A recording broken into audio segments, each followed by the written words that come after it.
The SEC West could be decided this Saturday as Alabama takes on a surging LSU team in Death Valley. And you know, guys, for years, this typically was the game that decided who won the SEC West. We saw so many classic games between the Crimson Tide and the Tigers, but Alabama typically was on the winning side of those games, as the Crimson Tide have only lost 4 times to LSU under Nick Saban, and LSU has not won against the Crimson Tide in Death Valley since 2010. Can that all change this Saturday? That is what we are here to predict today. So again, guys, welcome back to the Gridiron Expert, ready to break down everything you need to know for this Alabama-LSU game in Death Valley on Saturday night. Please continue to like, comment, subscribe, share our videos, and of course, check out everything down in the description below, including our expert picks over on our website, thegridironexpert.com. Do not miss out on those picks, guys. Some of the best in the entire country for one of the lowest prices in the entire country, beating out over 80% of the national analysts and handicappers each of the last 4 years. Have yet to have a losing week this season, hitting over 63% against the spread, hitting 82% on the money line. You don't want to miss out, guys. If you want to win, you come here to the Gridiron Expert. We'll hook you up. Expert picks over on thegridironexpert.com.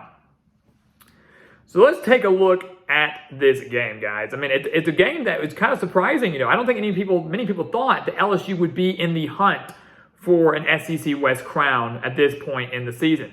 First year under Brian Kelly, didn't look all that great at the beginning of the year, but yet here we are, fresh off that big win over Ole Miss. LSU and Alabama both coming in off a bye week. This game has major conference implications because if LSU wins, they would own the tiebreaker over Alabama and Ole Miss. And it could be smooth sailing all the way to the SEC Championship. Alabama, of course, has something to say about that, wants to say something about that, and still has the college football playoff to be fighting for. Still are at large for a berth there despite the loss to Tennessee. So a lot at stake here on Saturday in Death Valley. You take a look at the offense, guys. We'll start with Alabama. This team is still crazy good. I think people, one loss and we start to put Alabama as an afterthought, and that's not how it should work. Alabama, guys, is still averaging 43.1 points per game, over 485 yards per game, and they are extremely balanced. It's a major reason for their success. 274 passing yards per game, over 210 rushing yards per game. Ultimately, though, it all starts with the reigning Heisman winner in Bryce Young, who has thrown for 1,900 yards. Not a bad mark, a little low, but not bad. 18 touchdowns and 3 interceptions. Now, obviously low because of the games that he missed. But still, 1,900 yards, 18 touchdowns, 3 interceptions. Jahmyr Gibbs, to me, has been the breakout star for Alabama. The transfer running back from Georgia Tech started slow this season, but now has 672 rushing yards, 6 touchdowns. Is not only a threat on the ground, he's a threat out of the backfield as well. And that's where Alabama needs some help, right? They need some help in the pass-catching core. They really don't have a true number 1 wide receiver. We've been talking about that for so long. This has not been an elite core of pass catchers like we've seen in years past. No, Jalen Waddle, no Jamison Williams, no Henry Ruggs, no Devontae Smith. It's been a lackluster wide receiver core, but yet Alabama is still moving the ball well. They're still putting up the points. They're making do with what they have, and that distinguishes a good team from a mediocre one. Alabama still doing well despite not having the elite talent out wide.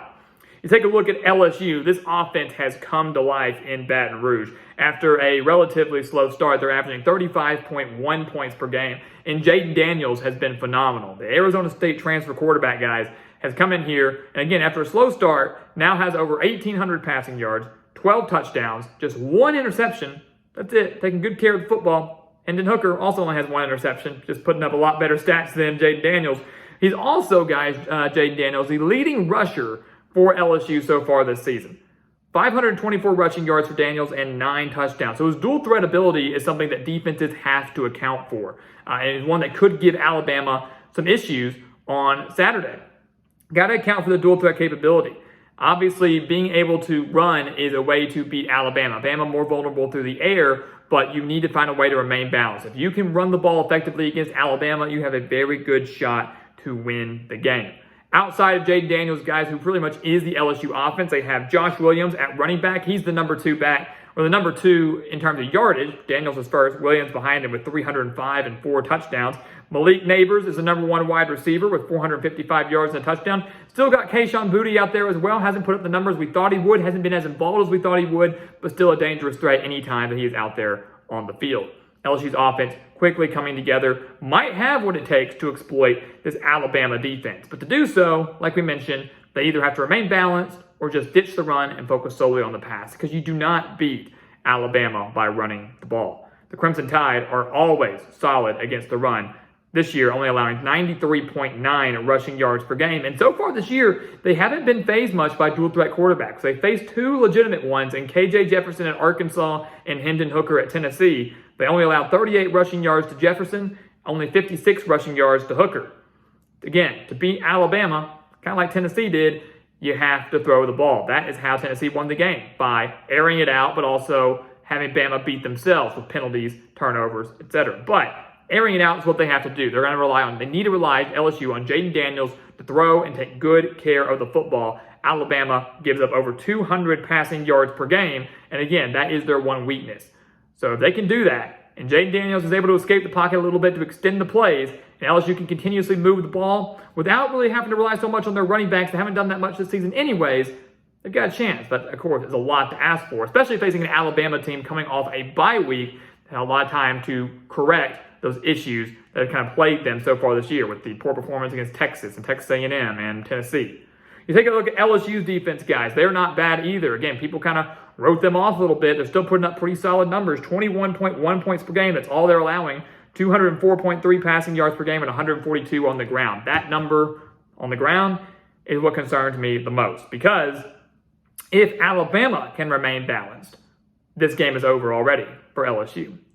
If Alabama can come in there and put up, 275 through the air, they can put up about 150 on the ground, they're set, right? To beat Alabama, you need to try to find a way to make them one-dimensional. Sure, have them beat themselves with penalties and turnovers, but you need to find a way to make them one-dimensional, to take away the pass, to take away the run. And if I'm LSU, I am focusing hard on taking away the run.